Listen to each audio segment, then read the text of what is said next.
When considering one of the largest burial sites in the world, many people might not know there's an island on the edge of New York City that's the resting place of more than 1 million people. As the home of more than 8 million people, New York City is the largest city in North America, and one of the largest urban centers in the world. However, north of Central Park, north of Rikers Island, north of the Whitestone Bridge, across from City Island, there is Hart Island, a pauper's field, and the final resting place for many of the least fortunate New Yorkers from the past 200 years, with many of these being the homeless and the poor. Therefore, I thought it'd be interesting to look at Hart Island through the life of a person who was buried there, in order to understand what could lead more than 1 million people to be left there, forgotten and unclaimed.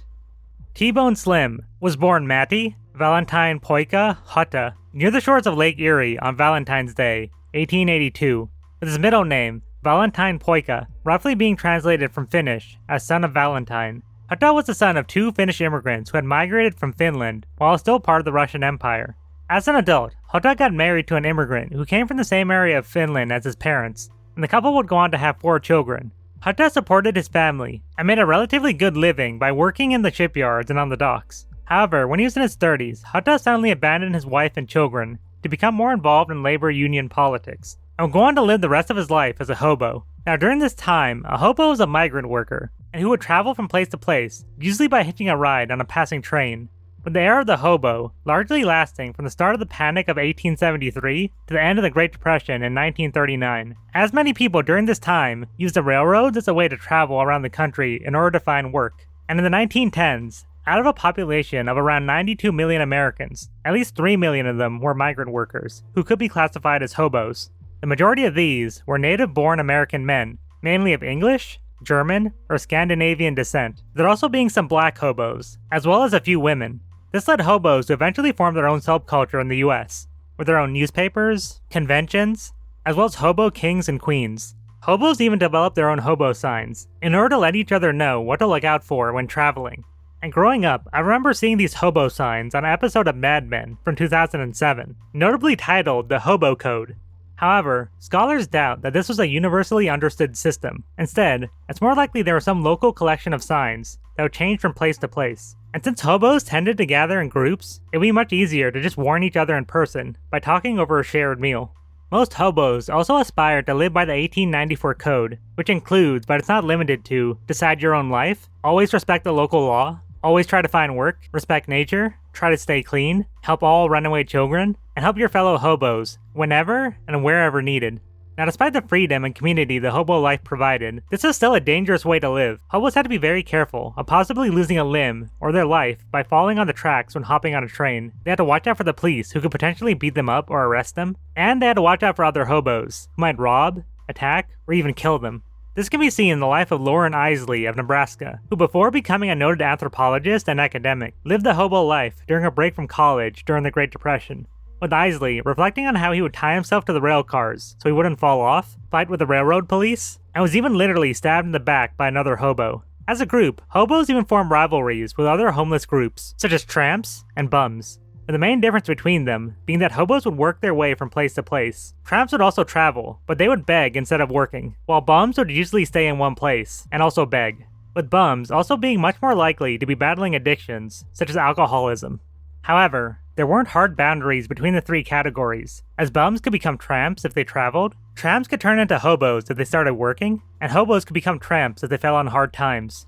And while hobos would travel along the railroad lines for most of the year, during the winters they tended to head to larger cities, such as Chicago, which soon became the hobo capital of America. This is because since a large part of hobo work was seasonal, such as in agriculture or construction, hobos had to keep moving in order to find more work, as well as food and a warm place to stay, with this being much easier to find in a larger city rather than a small town in the countryside.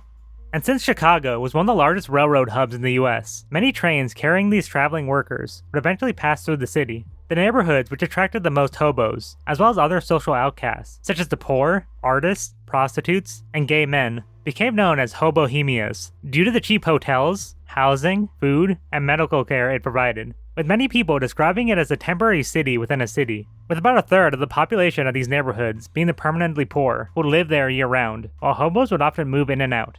And in the winters, in order to stay out of the cold, ice, and snow, hobos would often pay to sleep in a communal flop house. They could either sleep on the floor or in empty wooden bunks. Now if you like the video so far, make sure to like and subscribe, and if you want to support the channel even further, consider becoming a YouTube member, or supporting the channel on Patreon, with both these perks providing you with more access to content. Now Hutta made his way across the United States as a hobo by working as a cook, a lumberjack, a railroad worker, and again, by working on the docks. Hutta also became a popular songwriter and poet in union circles, using the pseudonym T-Bone Slim, with this being an ironic name meant to reflect the hunger that many hobos would feel while working, with Slim most commonly writing for papers published by the IWW, or the Industrial Workers of the World, which was a large-scale labor organization at the time. Now during the Roaring 20s, despite all of the danger, being a hobo was largely seen as a choice some people made in order to see more of the world and live a more free life. This can be seen in the life of James Eads Howe, who despite being the heir to a railroad fortune, chose to live his life as a hobo. Howe even used his wealth to establish some hobo colleges, which were buildings found in hobohemias that helped hobos learn about the law, gave them a place to stay, and provided them with a meal for a price. There are also attempts to get hobos to become more politically active and vote. However, by the nature of being a migrant worker, it meant that hobos were never in one place long enough in order to register to vote, with there being some attempts to align the hobos with the Farmer Labor Party, which was a third party that wanted to form an alliance between the farmers in the countryside and the laborers in the cities. But there was pushback from supporters of the party. Now like these hobos, many of these farmers were of German and Scandinavian descent, with several Midwestern states during this time having immigrant populations of 20 to 30%. However, these farmers often looked down the hobos and saw them as untrustworthy competitors for agricultural work. And despite the fact that hobos were generally disliked by the public, they inspired many books, comics, and even movies that became extremely popular. The most notable of which would be the Tramp character from the 1915 film of the same name, which was directed, written, and starred Charlie Chaplin, who despite not being a hobo himself, dealt with poverty as a child. This character ended up becoming so popular and influential that dozens of people began releasing films where they would impersonate the Tramp because there's so much demand from the public for more of these hobo films to be made.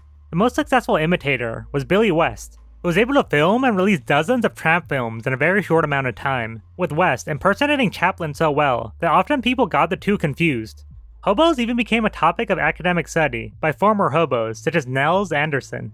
Like Matti Hutta, Anderson was born in the Midwest to immigrant parents, with the family moving around as his Swedish father went from one construction job to the next. After settling in Chicago, Anderson would live the life of a hobo, before eventually joining the army and serving in World War I. Coming from a Mormon family, Anderson ended up attending Brigham Young University in Utah, found work as a nurse, and got an MA in Sociology from the University of Chicago, with Anderson's main research topic being what it's like to live as a hobo, with his thesis eventually being published by the university in 1923, with Anderson's research pointing out, despite the fact that there exists this more idealized image of hobos as voluntary traveling workers, many of them were essentially homeless men who were just trying to survive while also battling addictions such as alcoholism or dealing with physical disabilities made worse through years of hard labor.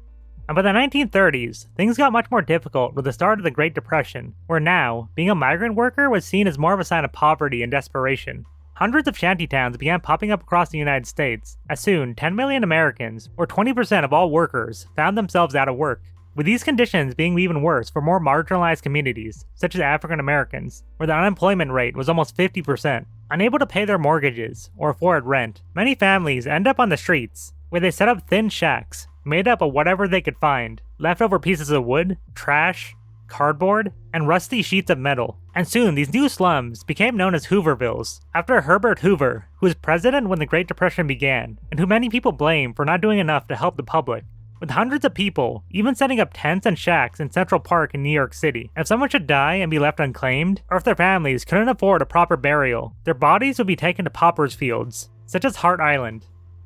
Now, one critique of Hart Island has been that until recently, it has been very difficult for friends and family to get permission to visit the graves of their loved ones. However, it's possible that one of the reasons why the island became a popular burial site is because it was difficult to reach. This is because grave robbing was still a common practice during the 1700s and 1800s, with some people looking to not just take valuables such as jewelry, but the entire body itself. This is because many medical schools around the United States during this time needed more and more fresh corpses to operate on, and it became a common practice for body snatchers, also known as resurrection men, to either secretly steal bodies or bribe grave diggers in order to get fresh corpses, which would then go on to be sold to medical schools. Paupers' fields were prime targets as the people buried there would be the poorest and least remembered members of society, so it'd be much easier to steal their bodies without many people noticing.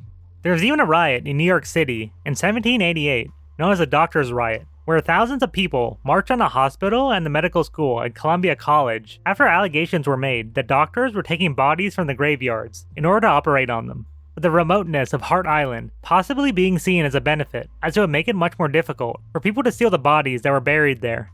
Now, back in the 1940s, even though the Great Depression had ended, it was still a difficult time to be a hobo. During the Second World War, it appears that T-Bone Slim ended up traveling back east and settling on the streets of New York City, where he started working on the docks again.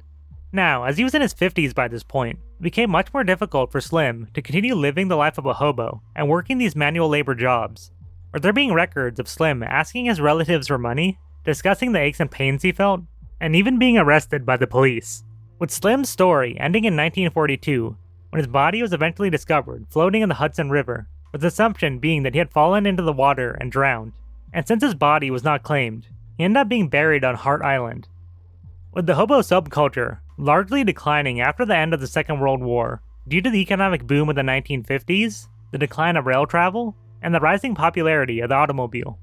Now, Hart Island continues to be used as a pauper's field, with about a third of the dead being infants. Notably, it's also the final resting place of many victims of HIV/AIDS who passed away during the 1980s and 90s, as well as COVID-19 in the 2020s. And despite being a restricted site for many decades, the government of New York City has announced plans to open the island to the public, finally allowing friends and family to visit their loved ones in person. Thanks for watching, and I hope to see you next time. If you would like to have early access and give feedback on this type of content, please consider becoming a YouTube member or joining the Patreon. And as always, thanks so much to my patrons, Ontroid, NMS, and DC. Thank you so much for the support you have given me so far.